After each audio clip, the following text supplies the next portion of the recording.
All right, let's talk about risk management. And to be honest, with risk management, it's very, very simple. We have only one rule, and that rule is always risk 1% per trade, which means that no matter how small or how big your capital is, you should always risk 1% per trade. And what do I mean by that is simply if your account size, for example, is $10,000 or euros, pounds, whatever, the maximum loss that you could have per trade would be $100, euros, pounds, whatever. Yeah, 1% risk per trade. So if you enter into a position and you set your stop loss, you have to calculate your lot size, your position size that you know how to do by watching the position size calculation video. And you should always input 1% of risk into the calculator. And the reason why it's 1% is because it's generally risk management is the most important aspect in your trading, because imagine this thing that you are risking 10% per trade or 5%, whatever, yeah, and you have, let's say, three losses in a row, which can very easily happen because the market is not perfect, and from time to time you will get losses, and you will even get losing streaks, for example, where you may, let's say, 5 or 6 positions can be losing ones, and that's completely normal procedure. It happens in the market. People tend to forget about the losing streaks when they are having winning ones, and vice versa. When they are having a losing streak, they always forget about the winning streaks.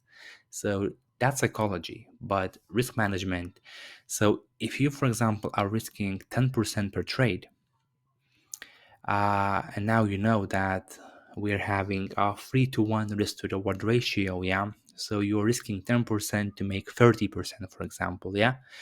So from your $10,000 account, you will be risking 1,000, 10%, to make 3,000, 30%.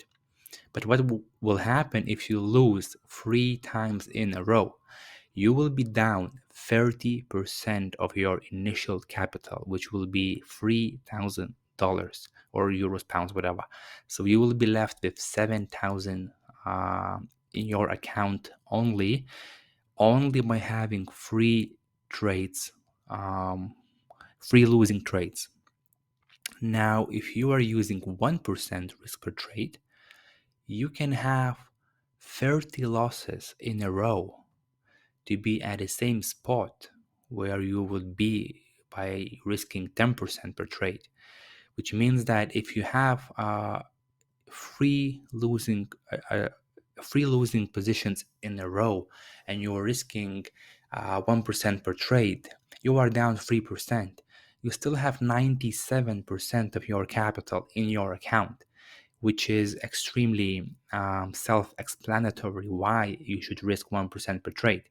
Now, the biggest issue with that is for the beginners with small trading accounts, because most of the questions that I get is, look, I have only $100 in my account, so how can I risk 1%, which would be $1?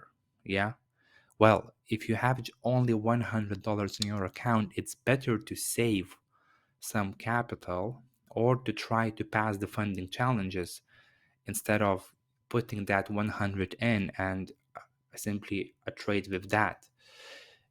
So that would be my answer. Yeah.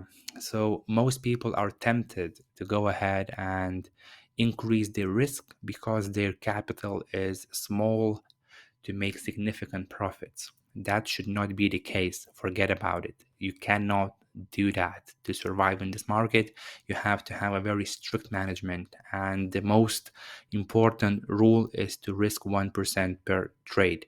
Some people risk even less. Some people risk uh, 0.5% or even 0.25%. And this would make sense if you are managing or if you are trading with $1 million or $2 million account.